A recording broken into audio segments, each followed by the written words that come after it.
Here with Cordelia Anthony, 40 years old, 550 members, president of the Farmingdale Federation of Teachers. That's correct, right? Yes. You teach, what do you teach? I teach a living environment at the high school. So what is that? That is what we used to call biology in Oh. the old days, the good old life sciences. Okay, so is that like sophomores? Or? Yes, mostly 10th graders. We have some Okay. 9th graders, but mostly Great, 10th. great. And you have 100% graduation rate? Ah, that would be great. Yes, of course. Sure. Of course. And you're originally from where? Antigua, that is in the Caribbean, in Okay. Eastern Caribbean, Antigua and Barbuda. And where were you raised? I was born there. I lived there till I was 7 years old. Okay. And then we moved in 1984 to the Bronx. Okay, great. That's where I went to And then you went to college where? I went to college out at Stony Brook. Okay. And never left Long Island after that. Okay. Pretty much stayed here after college. I wanted to have you in studio to talk to you about, number one, what's it like being a young leader. In addition, what's it like being a young African-American woman leader. You got like 3 challenges right there. Yeah, I guess so, right? And what seems to be a male-dominated a field, which would be organized labor leadership. Right. So tell me, how did you get your start on the path to union leadership? I always tell people I was kind of hoodwinked. There was a young teacher, and there was some teachers in the lounge, and I was working in there on a laptop, and I think they kind of looked over and said, hey, she has a laptop. Let's see if we can get her to do something for us.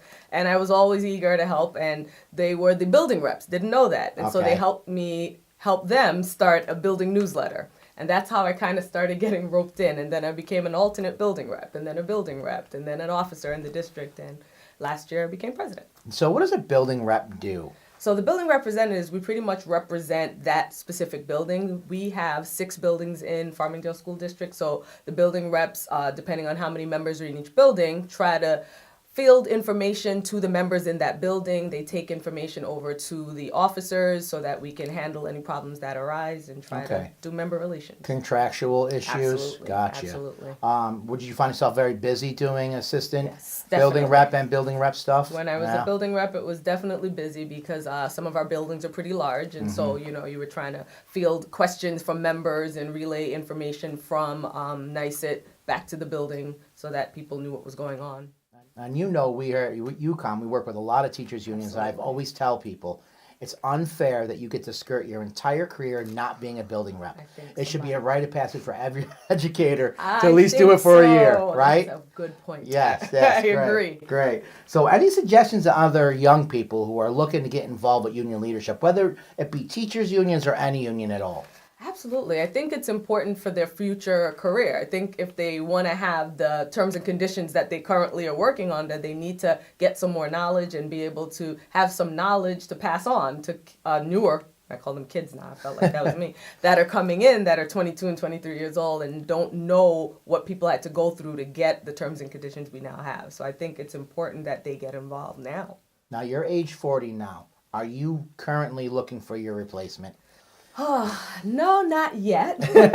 Not yet. It is exhausting work. I think anybody will tell you that getting into this kind of organizing and trying to get over 500 people on the same page with you all the time is hard. But at this point, I think I have the energy for it. I'm still in a frame of mind where I think it's important that everybody knows what's going on, that they know that they're part of the union, that the union isn't just the leadership, that they have a vital role to play. So I think I'm still good for a while. Okay.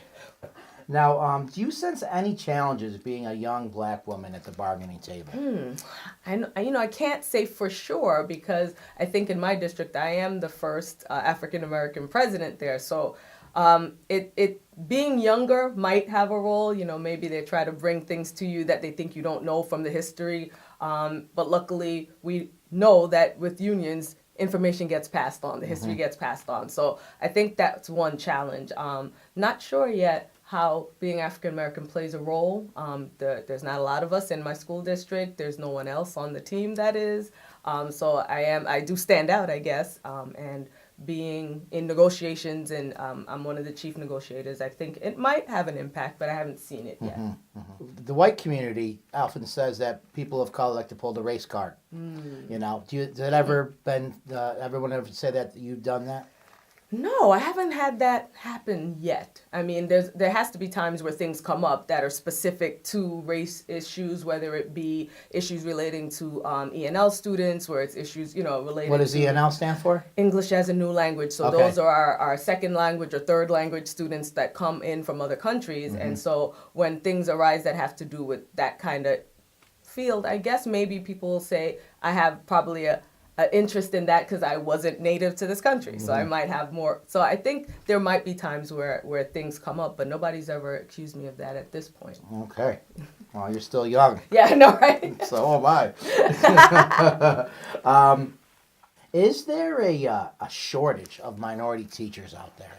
Absolutely. Why? It's unreal. I don't know. I'm not 100% sure if they're not getting into the college programs, if the teaching programs aren't seeking them out. I'm not sure if when they graduate with degrees or certifications, if the districts that they're trying to apply to aren't looking for them. I'm not sure why. It seems to me that, especially here on Long Island, there's definitely a shortage. There's not enough representation in the minority community that even represents the students they're teaching. Gotcha. So do you recommend any 16, 17, 18-year-olds watching this right now, when you apply to college, apply to become a what? Teacher. A teacher. I mean, come on. You can look at the camera. Of course, become a teacher. All right. Do you have a mentor or anybody really helped guide you in your organized labor career? I think I had a few mentors. As I look back now, when I started working at Farmingdale, it was 1999. And I didn't know at the time, but I was listening to members who were leaders in their building, who had been, part of the olden days strikes and who had gone through tougher times. And they were kind of giving me information about the value of the union and how important it was. They would tell me stories about the teacher who retired. I took her place. She was the union president. And so they would always be like, this is her room. You better do something good for you. And I didn't even get it at the time, but now I understand. And it's a huge deal. Did you read any books on labor history maybe when you took over? Yes. So what type of characters from our history stick out? Oh my goodness. There's so many labor leaders that were adamant about, standing up, especially in teacher leadership, because I definitely went to one of the leadership training institutes. And so we had a whole book on the leaders in New York City that went to jail for, doing specific things to make sure that we had certain rights. So I mean, there's so many labor leaders, whether it's in teaching or in the African American community that were labor leaders that I'm proud of, all right, that we stand behind because of the work they did. Has the union movement embraced the civil rights community or the civil rights movement effectively, or has it not embracing it enough? That's a great question. I think they're trying. I think there is an attempt because I think union and civil rights are together. I think part of the issues that civil rights have are union rights. A lot of the issues that started out were issues where workers were being underpaid, and it was normally the people that were not from the area that were the ones being underpaid. So I think they were connected initially. Right now, they may not be as closely tied together because, like we said, there's an underrepresentation in certain fields, but I think they need to get more involved in civil rights in general because it'll affect everything. If you bring everyone up, then the union membership will go up. So Do you think that if the union movement spends too much time concentrating on Black and Latino issues that we alienate the white membership base, or is it just part of what's going to happen? What's your opinion on that? That's a tough one. I think it might be a little tricky for them. It might be a little tricky, but I think it's important that they pay the folks, see the importance of fighting for civil rights for Black and Latino members, because I think it would bring everyone up. I hope it wouldn't alienate them. I hope they would see the value of, everybody being on the same point. There still needs to be a focus on everyone, but it's obvious that there's still underrepresentation in the Black and Latino community. So there should be a little bit more emphasis put there so that we could all rise together. Mm-hmm. Do you think that what's happening in our unions, that the local and the shop floors at the schools, is a representation of what's happening with the Democrats, with the loss to Donald Trump? Absolutely. Yeah. Absolutely. I think there's a mirror that we can hold up and kind of see the feelings that some people have is what got Donald Trump elected. There's definitely people that feel that they are being ignored or that they're being replaced by others. And so there is that feeling of, hey, we have to have a us and them.